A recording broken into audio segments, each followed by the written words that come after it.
월급은 매달 받는데 대출비, 통신비, 관리비 등 다 내고 난 후 먹을 것 좀 사고 나면 다 사라지진 않나요? 분명 아끼는 것 같은데 수중에 남는 돈은 없습니다. 예전에는 월급을 받으며 크게 쓰는 돈은 없는데 저축하는 금액이 정말 작았어요. 명품 소비나 비싼 옷을 사는 것도 아닌데 말이죠. 먹는 것은 아끼지 말자 주의여서 식비의 대부분을 지출했어요. 그런데 이혼 후 아이 혼자 키우면서 4년간 2억을 모을 때 제 지출 관리에 큰 문제가 있다는 것을 깨달았어요. 이 방법을 깨달은 이후로 월급 누수가 많이 되고 있음을 깨닫고 이제는 월급의 60%는 무조건 저축 및 투자를 하고 나머지 돈으로 생활을 하는데요. 이 방법이 무엇인지 이 영상 하나로 쉽고 간단하게 설명드릴게요. 바로 결론부터 말씀드리면 주간 생활비 관리를 통해서 월급 누수를 막고 있어요. 즉 일주일 단위로 써야 하는 돈 상한선을 정해놓고 그에 맞춰서 돈을 쓰는데요. 저는 한 달로 생활비를 관리하면 통제가 안 되더라고요. 항상 월 초에 거의 다 써서 월말에 버티다가 결국엔 예상보다 더 많은 지출을 하곤 했어요. 그런데 일주일 단위로 써야 할 돈을 정하니까 장보기도 주말에 딱 한 번만 하면 되고 평일에는 주말에 장본 것으로 먹으면 되니 생활비 관리가 쉽더라고요. 그러면 주간 생활비 금액은 어떻게 정하냐고요? 정석대로 하려면 자기의 목표 저축액을 정하고 월급에서 목표 저축액과 고정 지출을 뺀 나머지 금액을 한 달에 4에서 5주로 나눠서 쓰면 돼요. 그런데 이렇게 하면 계산을 해야 해서 시도조차 안 하는 분들이 계실 거예요. 그래서 제가 추천하는 방법은 저와 같은 싱글맘이라서 2인 가구라면 일주일에 15만원, 3인 가구라면 일주일에 20만원, 싱글이라면 일주일에 10만원 이런 식으로 기준을 일단 정해버리는 거예요. 그리고 한 달에 저와 같은 싱글맘은 한 달이 5주라면 한 달에 75만원, 3인 가구라면 한 달에 100만원, 싱글이라면 한 달에 50만원 내에서 생활하는 것이죠. 그리고 나서 한 달 한번 생활해보고 주간 금액을 줄여나가거나 늘려나가는 것을 추천드려요. 그리고 이 생활비는 변동비 지출을 모두 포함한 것이에요. 즉, 식비, 외식비, 생활용품비, 교통비, 의류, 미용비, 병원 의료비, 취미활동비, 문화생활비 모두 포함 말이죠. 그러면 이 돈으로 주간 생활비가 가능한가요? 라고 의문 가지실 수 있어요. 답변부터 드리면 가능해요. 제 1월 생활비를 보여드릴게요. 1월 1주차에는 23만 900원, 2주차에는 9만 7,595원, 3주차에는 12만 9,600원, 4주차에는 19만 1,670원, 5주차에는 5만 510원을 썼어요. 그래서 1월에는 총 75만원 내에서 지출을 해야 하는데 70만 275원을 써서 49,725원을 남겼어요. 주간 예산을 초과하는 주가 있는데 계획 실패 아닌가요? 아니에요. 주간 생활비 금액은 결국 한 달 예산 기준으로 정해진 것이기 때문에 많이 쓴 주가 있으면 그 다음 주 허리띠를 조으면 되는데요. 즉, 한 주 실패했다고 실패한 것이 아니에요. 주간으로 관리를 더 촘촘히 할 뿐 결국 한 달 예산만 맞추면 됩니다. 생활비를 줄이는 팁이 있을까요? 예산 내 금액으로 통제하는 팁이 두 가지가 있는데요. 첫 번째는 집밥을 해먹으면서 식비를 줄이는 것이에요. 일주일에 한 번 주말에만 장을 보고 평일은 장본건 내에서 집밥을 해먹고 있어요. 평일에도 사야 하는 것이 있으면 동네 마트에서 소량으로 구매하는 편인데요. 특히 쿠팡에서 장 볼 때 상품평이 많으면서도 할인율이 높은 물건들 위주로 구매를 해요. 또 할인 행사 상품을 적극 이용하는데요. 1월의 경우에는 마켓컬리 할인 쿠폰이 문자로 오더라고요. 25,000원 이상 사면 11,000원 할인되는 상품권이 와서 이것 덕분에도 식비 절약이 됐어요. 장 볼 때 할인 행사를 눈여겨보고 구매하시는 것이 중요한 것 같아요. 그리고 냉장고 퍼먹기를 습관처럼 했어요. 냉장고가 기본 양념 외에 텅 비는 것을 저는 즐기는 편인데요.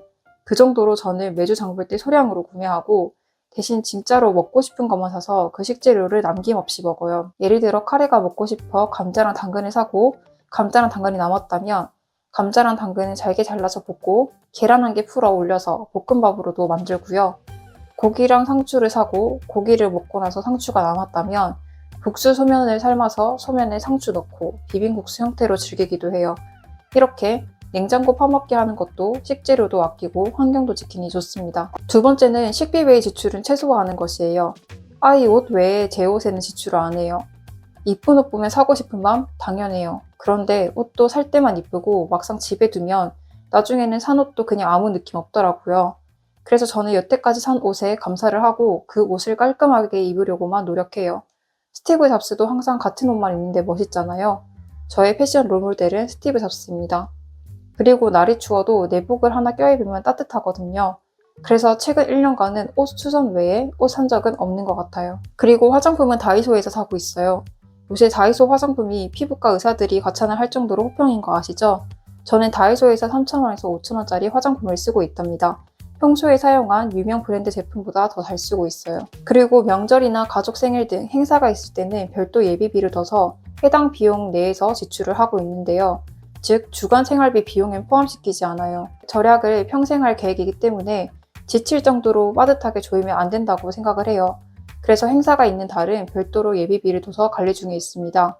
명절에는 명절 비용으로 30만 원 안에서만 사용하려고 하고 있고, 이번 명절의 경우에는 KTX 왕복 비용과 부모님 선물로 사과 한 박스를 사서 19만 2,100원을 지출했어요. 그러면 주간 생활비도 정했고 어떻게 줄이는지도 알겠는데 가계부를 쓰시나요? 라고 궁금해하실 것 같아요. 네, 저는 가계부를 쓰고 있어요. 이게 제일 중요한 것 같은데요. 저는 수기 가계부랑 가계부 앱인 뱅크샐러드를 경합해서 쓰고 관리하고 있어요. 하루를 정리하는 시간으로 매일 자기 전에 가계부를 쓰고 있는데요. 수기 가계부를 쓸 때 누락분이 있는지 가계부 앱으로 더블 체킹을 하고 있어요. 저는 맘마미아 가계부를 쓰고 있고요. 맘마미아 가계부는 매일 그리고 주간 단위, 월간 단위로 생활비를 적을 수 있어요. 그래서 내가 말하는 주간 단위 생활비 관리가 쉬운데요. 내돈내산 제품이고 혹시 똑같은 제품 사용하시고 싶으신 분들이 있다면 제가 고정 댓글로 링크 걸어둘게요. 그리고 저는 저 스스로 무지출 챌린지를 해요. 그 주에 외식을 하고 싶거나 특별한 모임이 있으면 그날을 위해 다른 날에 나 스스로 무지출 챌린지를 하고 달성을 하는데요. 이게 꽤 성취감이 있어요. 그날 하루 무지출 챌린지를 성공하면 다른 날이 더 특별해지거든요. 그리고 성공하면 이렇게 무지출 스티커를 붙여준답니다.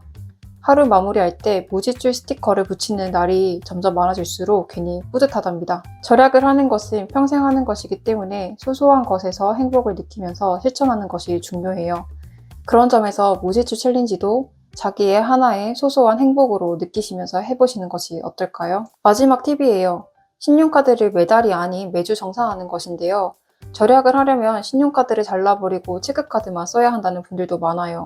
아예 지출 통제가 안 되는 분들은 체크카드만 써야 하지만 지출 통제를 어느 정도 할 수 있는 분이라면 신용카드 혜택까지 받으면서 오히려 더 절약할 수 있다고 생각하는데요. 대신 신용카드를 체크카드처럼 써야 해요. 그래서 저는 주간 단위로 신용카드를 미리 결제를 해요. 그러면 내가 제일 처음에 정한 주간 예산 안에서만 신용카드를 마치 체크카드처럼 소비가 가능해진답니다. 오늘 영상을 정리해 볼게요. 주 단위로 생활비를 관리하면 지출 통제가 쉬워져요. 그리고 주 단위로 생활비를 관리하려면 크게 3단계를 하셔야 하는데요. 첫 번째, 주간 생활비 금액을 정하시고요. 저와 같은 싱글맘이라서 2인 가구라면 일주일에 15만원, 3인 가구라면 일주일에 20만원, 싱글이라면 일주일에 10만원 기준으로 한번 생활해 보시고 줄여나가거나 늘려나가는 것을 추천드려요. 두 번째, 주간 생활비로 생활하면서 가계부를 쓰면서 지출을 통제하셔야 해요.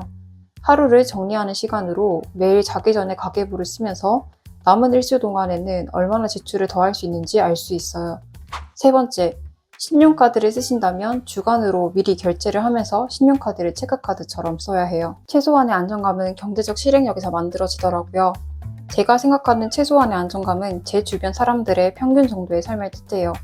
이혼 전에는 아이에게 자연스럽게 제공해 줄 수 있는 환경도 이혼하고 나니 주변의 평균적인 환경도 제공하기 힘들더라고요.